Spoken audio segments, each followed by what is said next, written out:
नमस्कार, स्वागत है आपका आरपीडी न्यूज में। बांसवाड़ा जिले की घाटोल पंचायत समिति की ग्राम पंचायत गोरछा के सरपंच रमेश चंद्र आहारी के साथ पंचायत की मुख्य समस्याओं एवं विकास कार्यों को लेकर खास मुलाकात। आरपीडी न्यूज प्रधान संपादक बिरबल कड़वा के साथ। आरपीडी न्यूज से मैं बिरबल कड़वा और आज हम पहुंचे हैं पंचायत समिति घाटोल की ग्राम पंचायत गोरछा के अंदर। यहाँ हमारे साथ सरपंच रमेश चंद्र जी आहारी वो हमारे साथ विराजमान है। अब इनसे रूबरू हो रहे हैं कि इनके 4 वर्ष का कार्यकाल किस प्रकार से रहा और अब इनकी आगे 1 वर्ष बाकी बचा है, तो इनकी क्या मंशा है, पंचायत में ऐसी क्या समस्या है जो कोई विशेष कारणों से यहाँ विकास नहीं हो रहा है, वजह क्या है और लोगों की आवश्यकता क्या है। तो करते हैं बातचीत। सरपंच साहब नमस्कार। नमस्कार। सबसे पहले रमेश जी ये बताइए कि आप पहले भी किसी पद पे थे या पहली बार सामाजिक क्षेत्र में या सरपंच बने?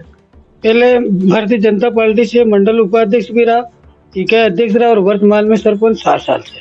जी 7 साल से पूर्व में भाजपा मंडल अध्यक्ष रहे, तो कहीं न कहीं ये कह सकते हैं कि भाजपा से आपका गहरा नाता है। जी, विचारधारा बीजेपी की हमेशा से रही है और रहेगी भविष्य में भी। जी, अब तो ऐसा नहीं करते ये बीजेपी है कांग्रेस है, क्योंकि इस गांव की जनता ने आपको मान सम्मान दिया है। यहाँ भाजपा के भी हैं, बाप के भी हैं, बसपा के भी हैं, सभी लोग आपके साथ हैं। तो अब भेदभाव की ऐसे मन में तो नहीं आती? सर, पंचायत में सरपंच की कोई पार्टी नहीं होती, विचारधारा है मेरी और सभी ग्रुप और सभी पार्टी के लोग मुझे साथ दिया और मुझे सरपंच बनाया। सबको समानता के तौर पर सबका साथ, सबका भला, सबका विकास, ये भावना मेरे दिल की है। सबका साथ सबका विकास यह भाजपा का एक नारा है। अगर बात करें अब की बार राजस्थान के अंदर एक बार पुनः बीच में कांग्रेस की सरकार थी, लेकिन उससे पहले भाजपा की सरकार बनी और नए मुख्यमंत्री भजन लाल जी शर्मा चुने गए। आप तो भाजपा के मंडल के अध्यक्ष भी रहे, तो क्या आपको यह पता था कि हमने सीएम भजन लाल जी शर्मा बने? सर, उनके बारे में मुझे नहीं था। संगठन का कोई भी प्रतिनिधित्व करेगा मुख्यमंत्री पद पे, पर ये पहली बार हुआ कि एक आम आदमी की तरह भजन लाल जी शर्मा पहली बार विधायक बने और मुख्यमंत्री बना दिया। ये संगठन की सर्वोपरि उपलब्धि है। जी, तो विपक्ष वाले तो आरोप लगा रहे हैं कि बिल्कुल उनको किसी तरह का राजनीतिक अनुभव नहीं है और ऐसे कार्यकर्ता को मुख्यमंत्री बना दिया। सर, पक्ष विपक्ष का यह आदत है, पर ये ग्रेजुएट आदमी है, अनुभव भी रखते हैं, संघ में बहुत काम किया है, संगठन में भी पूरा अनुभव है और ये मुख्यमंत्री जी राजस्थान में खरा उतरेंगे, ये मैं दिल से मानता हूँ। तो कुल मिला के ये कह सकते हैं कि भाजपा का जो संगठन है वो प्रत्येक व्यक्ति के साथ है, आम कार्यकर्ता है उसमें भाजपा बसी हुई है और ये जो उदाहरण है जो सीएम वाला देखने को मिला। बिल्कुल सही बात है सर, क्योंकि सीएम खरा उतरेगा और हमारे जन जन की यही आशा है। पढ़ा लिखा ग्रेजुएट आदमी है, अनुभव भी है और सक्षम भी है और पहली बार युवा मुख्यमंत्री बना, इसलिए जरूर राजस्थान के विकास में कमी नहीं आएगी। कहीं न कहीं अगर अपन बात करते हैं घाटोल विधानसभा की, आप भाजपा मंडल अध्यक्ष, अब राजनीति की बातें छिड़ गई तो पूरा कर ही लेते हैं। यहाँ घाटोल है भाजपा का गढ़ रहा, अब की बार वजह क्या रही, क्या वजह मानते हो? कैंडिडेट का सही चयन नहीं कर पाए, क्योंकि एक तरफ राजस्थान में सरकार बनी है, दूसरी तरफ यहाँ घाटोल के अंदर भाजपा मतलब कमल का जो फूल है वो नहीं खिला पाई। सर, बांसवाड़ा जिला उदयपुर संभाग में आता था, संभाग बन गया। इनके बाद इस गृह जिले से 2 मंत्री होने की वजह से हवा ही उल्टी चली। तीसरा असर तब बीटीपी से बाप बनी और युवा का झुकाव बाप के प्रति गया, इस वजह से हम चुनाव हारे। कई वितरघात की बात ही नहीं है। और हवा, क्योंकि बांसवाड़ा जिले में राज्य मंत्री भी थे और कैबिनेट मंत्री, उनके वर्चस्व से वर्चस्व था या वास्तव विकास हुआ था?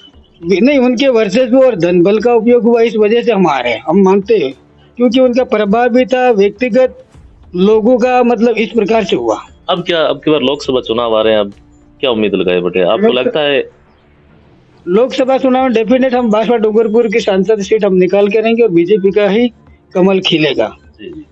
अब बात करते हैं, बिल्कुल आपने यह बात कह दी। अब जिस प्रकार से ग्राम पंचायत की बात कर लेते हैं, 4 वर्ष की मुख्य उपलब्धियां क्या रही समझो?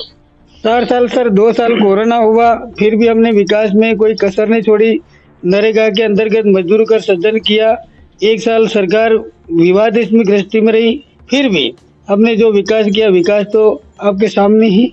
अब हम 1 साल बचा हुआ है, 1 साल में जो कार्य बाकी रह गए उनको पूर्ण करने की पूरी कोशिश है। मैंने ग्राम पंचायत गोरछा आयुर्वेद विद्यालय खुलवाया, पशु चिकित्सा केंद्र खुलवाया। इनके बाद पटवार मंडल की बिल्डिंग के लिए वो भी कार्य चालू होने वाले हैं। नरेगा के अंतर्गत कच्ची सड़कें 16 बनाई, सीसी सड़कें 4 बनाई और कैटल शेड 12 दिए। प्रधानमंत्री आवास योजना 99 आवास प्लस में पूर्ण कर लिया गया। गोल 50 का भी फार्म भर दिया गया है। कम 3 महीने में हम इनको भी पूरा कर देंगे। पूरा फिगर ऐसे रटा रटा है, क्या बात है? आगे वापस सरपंच का चुनाव लड़ना। सर मेरे बचपन से आदत थी, मैं पॉलिटिकल साइंस पढ़ता भी था, तो राजनीति शास्त्र सब्जेक्ट था और सेकंड ईयर में छोड़ दिया, राजनीति में आया। पिताजी पूर्व राजनीति में थे, पूर्व पंचायत समिति सदस्य भी रहे और राजनीतिक अनुभव पिताजी से सीखा था। तो उन्होंने क्या कहा? आंकड़े हमेशा याद रखो। हमेशा आंकड़ा याद रखता हूँ। और ग्राम पंचायत गोरछा जो कि पूर्व में 8 राजस्व गांव की थी, पुनर्गठित सोमपुर बन गई। मेरे 4 राजस्व गांव है ग्राम पंचायत गोरछा में, गोरछा, गंडावट, पाड़ी, उम्मीदपुरा। और परिक्षेत्र कम होने से विकास में पैसा भी कम आता है। मेरा निवेदन है इस चैनल के माध्यम से, ग्राम पंचायत गोरछा में बपटिया और नया गांव, जो नया गांव पूर्व गोरछा पंचायत में था वो भुंगड़ा में गया, इन 2 राजस्व गांवों को पुनः जोड़ा जाए और पंचायत में 11 वार्डों का गठन किया जाए, जब जाके जनता जनार्दन का विकास हो सकता है। ये मेरा मानना है और मेरा निवेदन है। अब की बार युवाओं के लिए आपकी पंचायत में क्या प्रयास हुए आपके माध्यम से? युवाओं के लिए जो नवयुवक थे, खेल कूद के बारे में कि कोई भी टीम थी उसके लिए जो जरूरत पड़ी वो देने के लिए तैयार और दिया मैंने। चाहे क्रिकेट का मामला हो, वॉलीबॉल का मामला हो, खेल कूद प्रतियोगिता टूर्नामेंट में जाना हो, इनके लिए मैंने पूरी मदद करी। और युवाओं को रोजगार के लिए तो देखो राज्य सरकार और केंद्र सरकार देगी, उसमें पूर्ण सहयोग दूंगा, ये मेरी भावना है।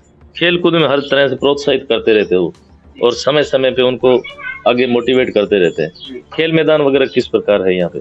खेल मैदान तो सर पहले तो नहीं था, अभी एक खेल मैदान है, उनकी बावटीवाल के लिए प्रस्ताव दिया। उच्च माध्यमिक विद्यालय गोरछा और उच्च प्राथमिक विद्यालय का दर्जा भी मिलने वाला प्राथमिक विद्यालय आर्यपाड़ा को, उनके लिए 2.5 बीघा खेल मैदान के लिए हमने जमीन आवंटन कर दी गई है। अगर सरकार से अगर निर्देश मिलता है और उसको लेके सरकार तक या फिर आप मोटिवेट करते हैं, किस प्रकार का? सर हमारे 4 प्राथमिक विद्यालय हैं और एक सीनियर उच्च माध्यमिक विद्यालय जो सीनियर गोरछा है। ये पूर्व में क्या कि शिक्षा कर्मी द्वारा स्कूल बनाई गई थी, बाद में शिक्षा कर्मी से 8वीं तक शिक्षा कर्मी बोर्ड द्वारा बनाई गई। इनके बाद निदेशालय के अंतर्गत 10वीं से 12वीं हुई। कमरे जर्जर स्थिति में है, 545 बच्चे अध्ययनरत थे। बालिका शिक्षा के लिए हमने हर गाँव घर और बीस सेंटर का मामला, कोई किसी प्रकार की कोई दिक्कत वाली बात नहीं, क्योंकि गांव शांत वातावरण और बुद्धिजीवी लोग के, प्रभुत्व नागरिक है, इन सब का सम्मान है और सब हिलमिल के रहते। हमारे यहाँ कोई विवाद झगड़ा वाली तो बात ही नहीं, क्योंकि ग्राम पंचायत गोरछा अनाथ कोई विवाद झगड़ा नहीं होता। बच्चों के लिए भी सुरक्षा है और गांव के एक दूसरे का सहयोग है, सभी हम भाईचारे के साथ रहते हैं। इसलिए जरूर बालिका विद्यालय के लिए हमारी कोशिश थी पर नहीं बन पाई, क्योंकि एक सीनियर है, एक मिडिल का दर्जा अभी लगभग फाइनल है और 3 प्राथमिक विद्यालय हैं। बाकी इस क्षेत्र पंचायत छोटी 4 राजस्व गाँव में, फिर भी हम सब हिल मिल के सभी समाज के प्रभुत्व नागरिक भाईचारे से रहते, इसलिए हमें चिंता की बात नहीं, हमारी हो या हमारे आने वाले भविष्य में बच्चों के लिए ठीक रहेगा। रमेश जी काफी अनुभवी हैं आप। कहीं न कहीं अगर अपने क्षेत्र की बात करें, विशेष तो टीएसपी की बात करें या अपने घाटोल की बात करें या बांसवाड़ा की बात करें, कहीं न कहीं मौताना पड़ता है या फिर कह सकते हैं कि मौसर पता, जो कहते हैं कि मृत्यु के बाद में भी खर्चा वगैरह, जो खाना वगैरह ऐसा खिलाया जाता है, तो उसको लेके क्या कहना चाहेंगे?